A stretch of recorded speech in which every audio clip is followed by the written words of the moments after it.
तो हेलो दोस्तों, तो कैसे हैं आप लोग। उम्मीद है कि आप सभी लोग ठीक ही होंगे।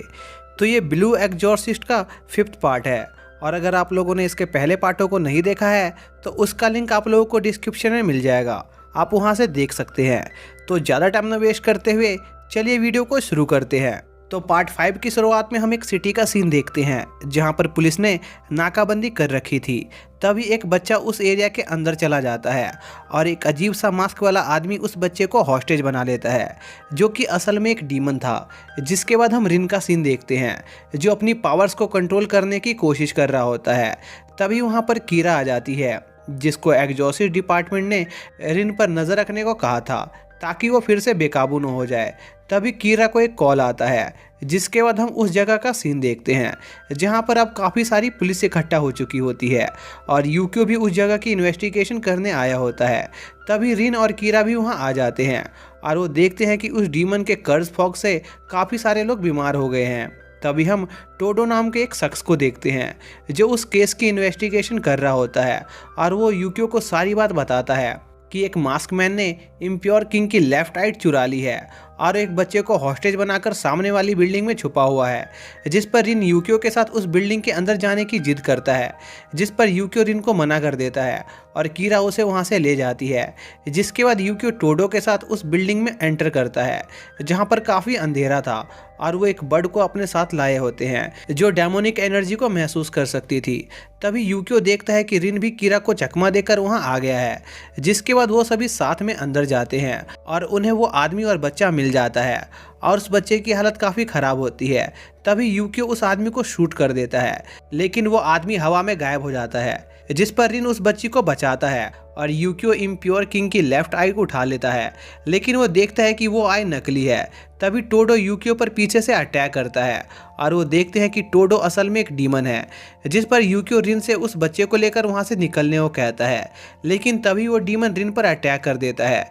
जिस पर रिन अपनी पावर्स एक्टिवेट करता है, लेकिन उससे उस बच्चे को दर्द होने लगता है, जिससे यूक्यो का ध्यान भटक जाता है। जिसका फायदा उठाकर वो डीमन यूक्यो को पकड़ लेता है। तभी उस डीमन को एक कॉल आता है और वो डीमन वहां से निकल जाता है और अपने इस फेलियर से यूक्यो खुद से थोड़ा निराश हो गया था। तभी वो देखते हैं कि उस बच्चे की बॉडी पर अजीब सा वायरस फैल रहा है, जिस पर यूक्यो जल्दी से उस बच्चे की ट्रीटमेंट करता है। तभी वहाँ पर मेफिस्टो आता है जो यूक्यो को एक मिशन के लिए अपने साथ ले जाता है।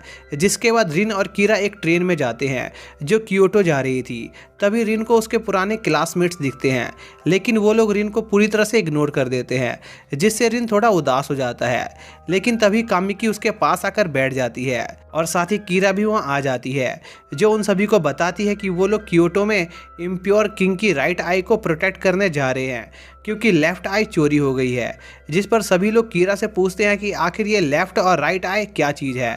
जिस पर कीरा उन्हें बताती है कि एंशिएंट टाइम में इम्प्योर किंग नाम का एक अपर लेवल का डीमन हुआ करता था, जिसने काफ़ी तबाही मचाई थी और एक मॉन्ग ने उसे हराकर उसकी आइस को प्रूफ के तौर पर अपने पास रख लिया और उस आई में बहुत सारी अनोखी शक्तियाँ थी और गलत हाथों में जाने से काफ़ी तबाही मचा सकती थी। जिसके बाद वो लोग क्योटो जाने लगते हैं।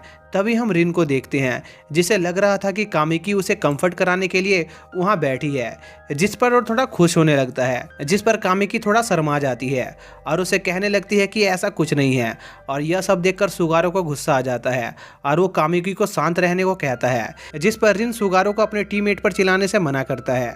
जिस पर सुगारो रिन से कहता है कि उसे शैतान के बेटे से यह सब सीखने की जरूरत नहीं है, क्योंकि शैतान ही उन सभी के फैमिली के मेंबर्स की डेथ का कारण है और वो उसके लिए शैतान और उसके बेटे को कभी माफ़ नहीं कर सकते हैं। तभी कीरा उनकी लड़ाई रोकती है और रिन सुगारो से प्रॉमिस करता है कि वो खुद अपने हाथों से शैतान को मारेगा। जिसके बाद वो सब क्योटो पहुंचते हैं, जहां पर एक एग्जॉसिस्ट उन्हें उनकी डेस्टिनेशन पर ले जाता है, जो कि असल में सुगारो का घर था, जिससे सभी लोग काफ़ी शौक होते हैं और सुगारो की माँ सुगारो को उसके बाल कलर करने के लिए मारती है। जिसके बाद कीरा उन लोगों को 2 ग्रुप में बांट देती है, जहां वो सुगारो और उसके दोस्तों को उसकी फैमिली से मिलने को कहती है और रिन को घायल लोगों की मदद करने को कहती है, जहां पर बहुत सारे घायल लोग होते हैं। जिस पर रिन उनकी उनकी मदद करने जाने लगता है, लेकिन तभी एक एग्जॉर्सिस्ट उसे रोक देता है और कचरा साफ करने की जॉब दे देता है। इसी दौरान हम सुगारो और उसके दोस्तों का सीन देखते हैं जो सीमा के फादर से मिलने आते हैं, जो सुगारो के टेम्पल के केयर टेकर थे और वो काफ़ी घायल थे और रिकवरी कर रहे थे। लेकिन वो अपने बेटी की हरकतों से काफ़ी निराश होते हैं, इसलिए वो उसे सर पर मारते हैं और उस वक्त कोनेकोमारू सीमा के फादर को और भड़का रहा होता है। तभी हम रिन को देखते हैं जिसकी मुलाकात सुगारो के पापा से होती है, जो उसे कुछ वाटरमेलन काटने को कहते हैं और रिन को उनकी पर्सनैलिटी बिल्कुल उसके डैड की तरह लगती है, जिस पर वो आपस में सुगारो के बारे में बातें करते हैं और रिन उन्हें बताता है कि उसकी और सुगारो की ज़्यादा नहीं बनती, जिस पर सुगारो के फादर रिन की बात समझ जाते हैं क्योंकि उनकी भी सुगारो के साथ ज़्यादा नहीं बनती थी। तभी सुगारो के डैड वहाँ से भाग जाते हैं और हम कुछ लोगों की लड़ने की आवाज़ें सुनते हैं जो आपस में एक दूसरे पर अटैक कर रहे थे, जिस पर सुगारो उन्हें लड़ने से रोकता है और वो सुगारो को वहाँ देखकर काफ़ी शॉक होते हैं। जिसके बाद हम सुगारो के बचपन का सीन देखते हैं जहाँ पर वो अपने फादर के कामों को बहुत एडमायर करता था। जिसके बाद सीन शिफ्ट होता है और हम रिन को देखते हैं जिसका काम सभी को लंच पहुँचाना होता है और वो सुगारो को भी उसका लंच देता है। लेकिन सुगारो और कोनेकोमारू वहाँ से कोई बहाना बनाकर निकल जाते हैं और सीमा अकेले रिन के साथ फंस जाता है, जिस वजह से उसे रिन के साथ लंच करना पड़ता है और रिन को ड्रिंक से नशा चढ़ जाता है क्योंकि उसमें कीरा के लिए अल्कोहल थी। जिसके बाद वो दोनों आपस में काफ़ी देर बातें करते हैं और उनकी अच्छी दोस्ती हो जाती है। तभी हम सुगारो का सीन देखते हैं जहां पर वो पास्ट के बारे में सोच रहा होता है कि ब्लू नाइट की वजह से उसका मंदिर काफ़ी हद तक डिस्ट्रॉय हो गया था और उसके फादर बस कायरो की तरह अपने जिम्मेदारियों से भाग रहे थे, जिस वजह से उसे अपने फादर से नफरत हो गई थी। तभी वहां पर सुगारो के फादर का एक साथी आ जाता है जो सुगारो को बताता है कि जो अटैक कुछ समय पहले उनके टेम्पल पर हुआ है उसमें उनके टेम्पल के ही किसी आदमी का हाथ है, इसलिए वो इस काम में सुगारो की मदद चाहता है, जिस पर सुगारो तैयार हो जाता है। तभी हम यूकियो और उसकी टीम का सीन देखते हैं जहां पर उनके एनिमल को एक अजीब सी ऑरा महसूस होती है और उन्हें एक कार रुकी हुई दिखती है, जिस पर वो उसकी जांच करते हैं, लेकिन उन्हें वहां बस 2 सड़ी हुई लाशें मिलती है। इसी दौरान हम टोडो को देखते हैं जो कॉल पर किसी से बात कर रहा होता है और जल्दी से उस आदमी को उसे इम्प्योर किंग की दूसरी आंख लाने को कह रहा होता है और इसी के साथ ये पार्ट यहीं पर खत्म हो जाता है।